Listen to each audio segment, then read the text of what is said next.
నమస్తే, నేను ప్రశాంత్. అమెరికా నుండి ప్రభాకర్ రావు గారు రావడం అయితే జరిగింది. మరి నెక్స్ట్ కేసీఆర్ గారి పరిస్థితి ఏంటి, అరెస్ట్ కాబోతున్నారా ఏంటి అనే విషయాలు అయితే తెలుసుకుందాం. దీని గురించి అయితే మాట్లాడేందుకు ప్రస్తుతం మనతో పాటు సీనియర్ జర్నలిస్ట్ సిఎస్ రావు గారు ఉన్నారు. నమస్తే అండి. నమస్తే సార్. ప్రభాకర్ రావు గారు మొత్తానికైతే ఇక్కడికి రావడం జరిగింది. మరి కేసీఆర్ గారి పరిస్థితి ఏంటి ఇప్పుడు? నెక్స్ట్ ఏం జరగబోతుంది, వాట్ నెక్స్ట్ అనే దాని మీద ఇప్పుడు విస్తృతంగా చర్చ జరుగుతుంది. ఎందుకనంటే దాదాపు 14-15 నెలల క్రితం వెళ్ళిపోయారు అమెరికాకి ప్రభాకర్ రావు అనే అతను. ఆయన ఇంటెలిజెన్స్ చీఫ్గా పనిచేశారు. ఆయన దగ్గర ఉంది మొత్తం వ్యవహారం. ఇప్పటి వరకు అనేక మందిని ఫోన్ ట్యాపింగ్ కేసులో భుజంగరావు అని చాలామందిని అరెస్ట్ చేసి జైలుకి పంపించారు. జైలు నుంచి వాళ్ళు బెయిల్ మీద విడుదలయ్యారు.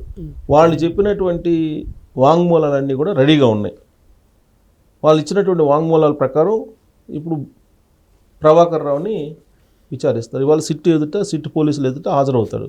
అమెరికా నుంచి రాత్రి వచ్చాడు ఆయన ఎటకేలకు. వచ్చి రాగానే ఆయన ఇప్పుడు సిట్కి ఇవాళ హాజరవుతాడు. ఇవాళ హాజరయ్యి ఆయన చెప్పేటువంటి వాంగ్మూలం ఏంటి అనే దాని మీద కేసీఆర్ గారి భవిష్యత్తు ఆధారపడి ఉంది. కేసీఆర్ గారు అరెస్ట్ అవుతారా, అరెస్ట్ కారా అనేది ఈయన ఇచ్చేటువంటి వాంగ్మూలం మీద ఆధారపడి ఉంది. దీని మీద సందేహాలు ఉన్నాయి. పొలిటికల్ సందేహాలు చాలా ఉన్నాయి. ఎందుకంటే పొలిటికల్గా అందరూ ఒకటే, ఒకరికొకరు ఇచ్చిపుచ్చుకుంటారు. కాబట్టి ఈ కేసులన్నీ కూడా ఒక డ్రామా, ఇది ఒక ట్రాష్, ఈ విషయాలన్నీ అని చెప్పి అనుకుంటున్నారు. కానీ నాకున్నటువంటి అవగాహన ప్రకారం 2 అంశాలని పరిశీలనలోకి తీసుకుంటే కేసీఆర్ గారు కల్వకుంట్ల ఫ్యామిలీ అరెస్ట్ అవుతారా లేదా అనే దాని మీద ఒక అంచనాకు రావచ్చు. ఏంటి ఆ 2 అని అంటే, ఒకటి రాహుల్ గాంధీ గారు వ్యవహరిస్తున్నటువంటి తీరు. రాహుల్ గాంధీ గారు ఢిల్లీలో ఏం చేశారు అనేది కనుక మనం అబ్జర్వ్ చేస్తే ఢిల్లీ ఎలక్షన్లో ఆపు కాంగ్రెస్ పార్టీ పొత్తు పెట్టుకోవాలి. కానీ పొత్తుకి కాంగ్రెస్ పార్టీ అంగీకరించాల. ఓడిపోతామని తెలుసు, అసలు ఉనికే కోల్పోతామని తెలుసు, అయినా కానీ పొత్తుకు ఒప్పుకోవాలి. కారణం ఏంటంటే ప్రాంతీయ పార్టీల కారణంగా కాంగ్రెస్ పార్టీ నష్టపోతుంది అనేటువంటి ఆలోచనకి, అలాంటి నిర్ణయానికి రాహుల్ గాంధీ గారు వచ్చారని చెప్పి తెలుస్తుంది. దాంట్లో భాగంగానే ఢిల్లీ ఎలక్షన్స్లో ఆపుతోటి పొత్తు పెట్టుకోలేదని చెప్పి కాంగ్రెస్ పార్టీలో మాట్లాడుకుంటున్నారు. అదే నిజమైతే ఇక్కడ ప్రాంతీయ పార్టీ బీఆర్ఎస్ పార్టీ, ఈ బీఆర్ఎస్ పార్టీ సంబంధించినటువంటి కల్వకుంట్ల ఫ్యామిలీ మీద కేసులు అనేక ఉన్నాయి. ఈరెస్ కేటీఆర్కి సంబంధించిందంటే, అలాగే ఫోన్ ట్యాపింగ్ కేసీఆర్కి సంబంధించింది, కాళేశ్వరం, విద్యుత్ ఒప్పందాలు, ఇవన్నీ చాలా ఉన్నాయి. ఈ కేసులను కనుక బలంగా ఇన్వెస్టిగేషన్ చేయగలిగితే కల్వకుంట్ల ఫ్యామిలీ హోల్సేల్గా జైల్లోకి వెళ్ళే అవకాశం ఉంది. అప్పుడు ఏమవుతుంది, బీఆర్ఎస్ పార్టీ ఉండే అవకాశమే లేదు. సో కాబట్టి రాహుల్ గాంధీ గారు ఢిల్లీ ఎలక్షన్లో తీసుకున్నటువంటి స్టాండ్ నిజమైతే ఇక్కడ వీళ్ళు అరెస్ట్ అయ్యేదానికి అవకాశం ఉంటుంది. ఒకటి. 2 ఏంటంటే, ఇక్కడ ఫోన్ ట్యాపింగ్ సంబంధించినటువంటి అంశంలో వీళ్ళు ఏం అరెస్ట్ అవుతారా, అరెస్ట్ గారు అనేది 2 అంశం. దత్తాత్రేయ గారిది బుక్ ఆవిష్కరణ జరిగింది రాత్రి, ఆదివారం రాత్రి. పార్టీలకు అతీతంగా అందరు లీడర్లు పార్టిసిపేట్ చేశారు. ఎందుకంటే ఆయన అందరి వాడుగా ఉన్నారు కాబట్టి. గవర్నర్ ఆయన దత్తాత్రేయ గారు, ఆయన బుక్ రాశారు. ఆ బుక్ను ఆవిష్కరణ సందర్భంగా అందరూ మాట్లాడారు. వచ్చి చంద్రబాబు గారు, వెంకయ్యనాయుడు గారు, రేవంత్ రెడ్డి గారు, వీళ్ళందరూ వచ్చారు. ఆ సందర్భంగా కిషన్ రెడ్డి గారు మాట్లాడారు. కిషన్ రెడ్డి గారు మాట్లాడుతూ, ఎవరిని వదిలిపెట్టే ప్రసక్తే లేదు అవినీతి పరులని తెలంగాణలో అని చెప్పి రేవంత్ రెడ్డి గారు చేస్తున్నటువంటి ప్రయత్నం ఏదైతే ఉందో ఈ కేసులకు సంబంధించి దాన్ని ఇండైరెక్ట్గా ఆయన ప్రశంసించారు. అంటే బీజేపీ కూడా కల్వకుంట్ల ఫ్యామిలీని జైల్లో పెట్టించాలి, తెలంగాణకి అన్యాయం చేశారు, తెలంగాణకు సంబంధించినటువంటి సంపదను దోచుకున్నారు అనేటువంటి అభిప్రాయంతో బీజేపీ కూడా ఉంది. ఎందుకంటే కాళేశ్వరం విషయంలో, కాళేశ్వరం అనేది ఒక ఏటీఎం లాగా ఉపయోగించుకున్నారనేది బీజేపీ వాళ్ళు చెబుతున్నారు.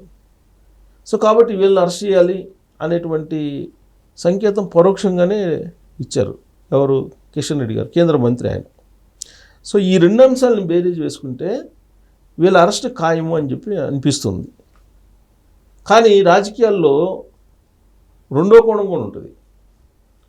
ఆ 2వ కోణం ఏంటి అని అంటే, ఇప్పుడు కల్లగొండ ఫ్యామిలీ బీజేపీ వాళ్ళతోటి కలవడానికి, లేదంటే బీజేపీ వాళ్ళతో పొత్తు పెట్టుకోవడానికి, లేదంటే బీఆర్ఎస్ పార్టీని విలీనం చేయడానికి ప్రయత్నం చేస్తూ ఉంది అనేది ఆ ఫ్యామిలీకి సంబంధించినటువంటి కవిత గారే చెప్తున్నారు కదా. బీజేపీతో విలీనం కావడానికి ఆల్రెడీ అంతా అయిపోయింది, సో బీజేపీతో విలీనం కాబోతుంది బీఆర్ఎస్ పార్టీ అని చెప్పి ఆవిడే చెప్తున్నారు కదా. ఆవిడకన్నా ముందు తెలంగాణ ముఖ్యమంత్రి రేవంత్ రెడ్డి గారు దాదాపు 5-6 నెలల క్రితమే చెప్పారు, డీల్ అయిపోయింది, బీఆర్ఎస్ పార్టీ బీజేపీలో విలీనం కాబోతుంది, కేసీఆర్ గారికి గవర్నర్ ఇవ్వబోతున్నారు, కేటీఆర్ గారికి ఏమో సెంట్రల్ మినిస్టర్ ఇవ్వబోతున్నారు, కవితకి ఏమో రాజ్యసభ ఇవ్వబోతున్నారు, ఇలా రకరకాలుగా ఏదో పదవుల గురించి చెప్పాడు ఆయన. సో కాబట్టి బీఆర్ఎస్ పార్టీ ఇప్పుడు ఉంటుందా ఉండదా అనే దాని మీద వీళ్ళ భవిష్యత్తు ఆధారపడి ఉంది. ఇప్పుడు బీజేపీ తోటి వీళ్ళు టైఅప్ అవుతున్నారు. టైఅప్ అవుతున్నటువంటి పరిస్థితుల్లో ఇప్పుడు జగన్మోహన్ రెడ్డి గారు ఆంధ్రప్రదేశ్లో ఏ విధంగా అయితే సేవ్ అవుతున్నారో కేసుల దగ్గర నుంచి, ఆ తరహాలో సేవ్ కావచ్చు. అలా కాకుండా కిషన్ రెడ్డి గారు ఆ దత్తాత్రేయ గారి పుస్తక ఆవిష్కరణలో చెప్పినటువంటి స్టేట్మెంట్స్, అలాగే రాహుల్ గాంధీ గారు ఢిల్లీ ఎలక్షన్ సందర్భంగా తీసుకున్న నిర్ణయం, ఈ రెండింటిని పరిశీలిస్తే కనుక వీళ్ళ అరెస్ట్ ఖాయమనిపిస్తుంది. సెకండ్ వర్షన్ ఏంటి, వీళ్ళు అలా బీజేపీ వాళ్ళతోటి లైజనింగ్లో ఉన్నారు కాబట్టి అరెస్ట్ కాకపోవచ్చు అనేది ఉంది. ఇట్లా 2 అభిప్రాయాలు ఉన్నాయి. మరి ఇప్పుడు ప్రభాకర్ రావు గారు అయితే వచ్చారు. ప్రభాకర్ రావు గారు వచ్చారు అమెరికా నుంచి అంటే సీరియస్ కేసు అనుకోవాలి. లేదు సుప్రీంకోర్టుకి వెళ్ళారు కాబట్టి సుప్రీంకోర్టు ఆర్డర్ ప్రకారం ఆయన వచ్చారు. ఆయన ఆగస్టు దాకానే అరెస్ట్ చేయడం లేదు, ఆయన్ని టైం ఇచ్చింది సుప్రీంకోర్టు.